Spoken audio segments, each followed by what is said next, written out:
Bonjour à tous, aujourd'hui on se retrouve sur Final Cut Pro pour les nuls et on va parler aujourd'hui de la colorimétrie. Donc pour ceux qui ont vu la vidéo Vlog Cinédé naturel, donc quel profil vidéo choisir, et bien justement juste après cette vidéo vous devriez tomber sur cette vidéo qui va vous apprendre justement à mettre une colorimétrie sur un Vlog ou un Cinédé.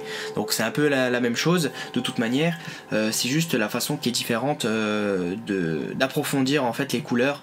Si vous prenez le Vlog par exemple, il va falloir plus approfondir les hautes lumières, les basses lumières, il va falloir plus contraster, etc. Mais sinon ça reste la même chose pour les deux. Là je vais partir sur du Vlog, mais ça marchera aussi sur du Cinédé, sauf qu'il faudra moins intensifier les couleurs, le contraste, la saturation, etc. Donc voilà, on va commencer tout de suite. Donc je pense que si vous en êtes là au 4e tuto aujourd'hui sur Final Cut Pro, c'est que vous savez déjà importer, vous savez ce que c'est la timeline, etc. Donc là on va importer un fichier que j'ai déjà préparé. Donc ce fichier il est juste ici. Donc je crée ici du coup mon tuto. Ensuite moi je mets toujours un personnalisé, ça je vous l'avais déjà expliqué. Hop, je l'étends, je mets ça comme ça. Et je vais mettre du coup mon plan. Donc on va se baser sur le plan là. Donc c'est juste un plan au ralenti. Hop, on s'en fout de combien de temps il dure. Ok, donc là j'ai un plan. Pour afficher ceci, donc ça va être très important. Il va falloir aller dans présentation et vous allez aller dans afficher le visualiseur pardon avec instrument vidéo. Donc voilà, ça s'affiche comme ça, mais il va falloir changer une chose, c'est que vous allez descendre ici et vous allez cliquer sur Paradis RVB. Donc c'est vraiment sur ça qu'il faut se baser. Donc là vous avez votre point 0. Techniquement il faut descendre ici, c'est les tons foncés et ici c'est les tons clairs. Donc si ça dépasse ici c'est que forcément vous êtes cramé. Là c'est pas le cas. Bon c'est 100 hein. 100 et 0. Donc 120 c'est complètement cramé et en dessous c'est complètement trop sombre. Donc il faut à peu près rééquilibrer tout ça. Donc c'est comme ça que vous allez pouvoir voir votre rouge, vert, bleu et comment exactement paramétrer les couleurs. Donc pour ce faire vous allez sur votre plan. Alors il y a deux solutions, soit vous éditez directement sur le plan ou sinon directement vous allez sur Custom, vous prenez l'Adjustment Layer si vous en avez, si vous n'en avez pas, bah, faites-le directement sur le plan, c'est la même chose. Voilà, donc je travaille là-dessus, je vais mettre ensuite une couleur, vous voyez si j'affecte, vous voyez que ça bouge, on a ici l'oscilloscope, enfin la parade RVB qui bouge. Donc il va falloir déjà directement aller dans l'exposition et on va commencer déjà à enlever tout ce qui est un peu haute lumière. Donc j'ai baissé un peu les hautes lumières, voilà j'arrive à quelque chose de propre. Comme ça c'est fait. Ici je vais descendre pour créer un contraste dans ma vidéo à presque 0. Comme vous voyez ici ça touche dans les bleus, dans les verts ça commence et dans les rouges ça touche un petit peu.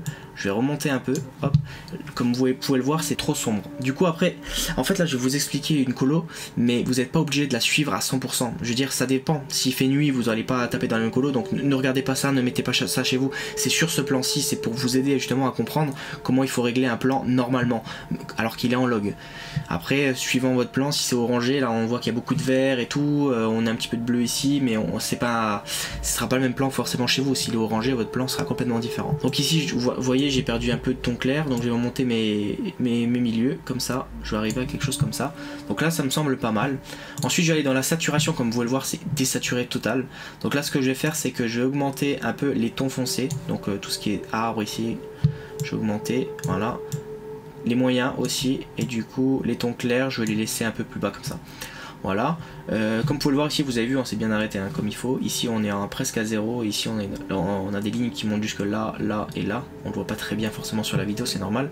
Et ensuite vous avez aussi la possibilité d'augmenter un peu ici le global, le master. Ensuite la couleur, c'est vraiment que là tout va se faire, c'est de choisir une couleur sur quoi s'orienter. Donc si vous mettez là, vous voyez que ça fait complètement vert. C'est vraiment là où vous avez à voir la parade qui va vraiment changer suivant la couleur que vous allez mettre. Donc là ça c'est les tons foncés, les tons moyens et les tons clairs. Et ça c'est le master, c'est contrôle tout. Donc pour les tons clairs, j'aime bien mettre un peu d'orange pour que ça fasse vraiment orange rouge.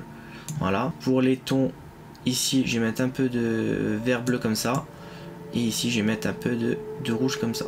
Voilà, donc là je vois que du coup mon exposition elle a changé. Je vais rajouter du contraste. Donc du contraste vous en avez dans Final Cut, tapez sur tout ici, vous tapez contraste,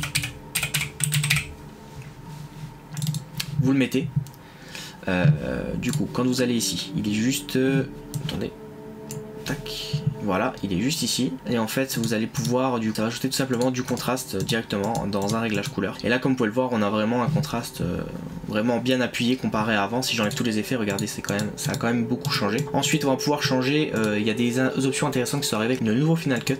C'est directement ici, vous avez les roues de couleur, les courbes de couleur et les courbes teinte et saturation. Donc, courbe teinte saturation, c'est vraiment pas mal. Si par exemple vous voulez enlever une certaine couleur, donc par exemple, hop.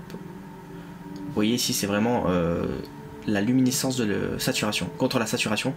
Donc on va en mettre un tout petit peu, voilà comme ça. Et ensuite ici vous allez pouvoir changer de couleur et taper sur des couleurs. Donc moi j'adore taper dans du orange, ça fait vraiment été. Et comme vous pouvez voir si je monte, ça va augmenter tous mes oranges contre la saturation. Donc là je vais pas en mettre de trop non plus. Comme ceci c'est très très bien. Et ensuite après vous voyez ici vous pouvez augmenter des choses. Donc la luminescence. Mais ça sert à rien parce que regardez, on est complètement cramé. Vous voyez comme je vous disais, ici on est au plus bas, ici on est au maximum, mais vous voyez l'image est dégueulasse. Donc là vous pouvez augmenter, enfin je vais augmenter légèrement sur ce plomb pour que c'est un peu plus de pêche au niveau de la haute lumière. Et ensuite je vais pas toucher au reste, je vais peut-être aller voir dans les roues de couleur. Donc c'est des roues comme ça, vous avez le master, les ombres, les hautes lumières et les intermédiaires, donc les milieux. Et vous allez pouvoir rectifier le tir. Voilà, je vais mettre un petit peu d'orange comme ça. Voilà, ici je vais enlever un peu le rouge que j'ai en mettant un peu bleu comme ça. Et voilà, là on arrive sur un plan. Donc là il y a un truc qui me dérange déjà sur mon plan, c'est qu'on voit la voiture par exemple. Donc là après je vais rectifier ça.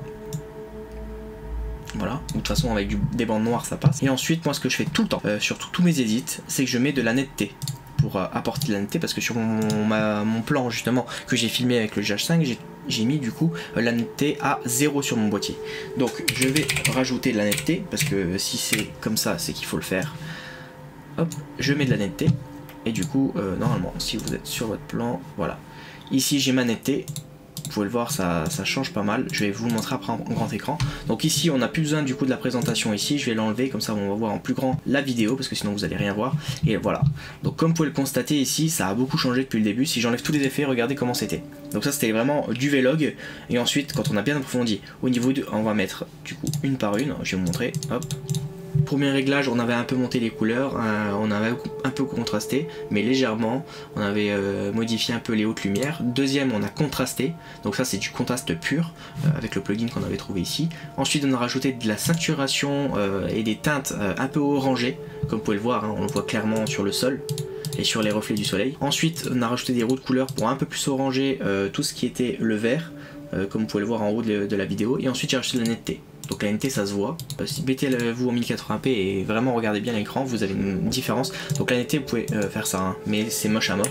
Donc il faut laisser vraiment à 2,5, c'est vraiment parfait, il n'y a pas besoin de toucher. Et ensuite voilà, vous allez pouvoir ajouter du coup vos bandes noires. Donc les bandes noires c'est dans styliser. Tout ce que je vous montre là c'est tout fait depuis Final Cut Pro. Donc vous l'avez, vous pouvez directement taper de ça dedans. Il n'y avait pas besoin d'aller chercher des plugins à droite à gauche. Ça je ferai d'autres vidéos justement parce que les plugins des fois c'est payant et du coup c'est pas intéressant. Donc moi ce que je fais, normalement le vrai rapport c'est le 2.35.1 et voilà, vous avez votre vidéo qui est juste ici, qui est sur l'adjustment layer. Si vous le faites directement sur la vidéo, ça passe aussi.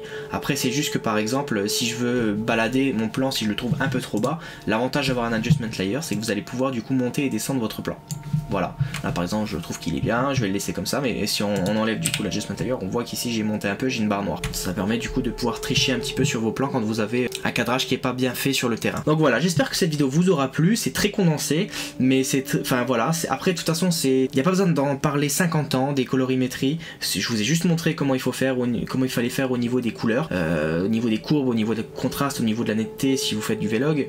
Donc vous pouvez le mettre aussi en cinédé bien entendu, mais mettez-en moins. Ensuite vous pouvez mettre vos bandes noires et ensuite vous exportez. On verra la prochaine vidéo comment du coup installer du coup des LUT directement, parce que là on l'a fait sans LUT, donc c'est vraiment avec tout ce qu'on a fait, là c'est directement intégré dans le logiciel FFCPX comme je disais tout à l'heure. La prochaine fois ça va être des presets. Je vous montrerai aussi mes presets que j'utilise et si ça vous intéresse, ben pourquoi pas vous les proposer un jour. Dites-moi si vous intéresse en commentaire. En tout cas voilà une vidéo très simple de savoir comment justement mettre une colorimétrie sur une vidéo qui sort en LUT de votre appareil directement depuis Final Cut Pro. On se retrouve pour d'autres vidéos. Bye bye tout le monde.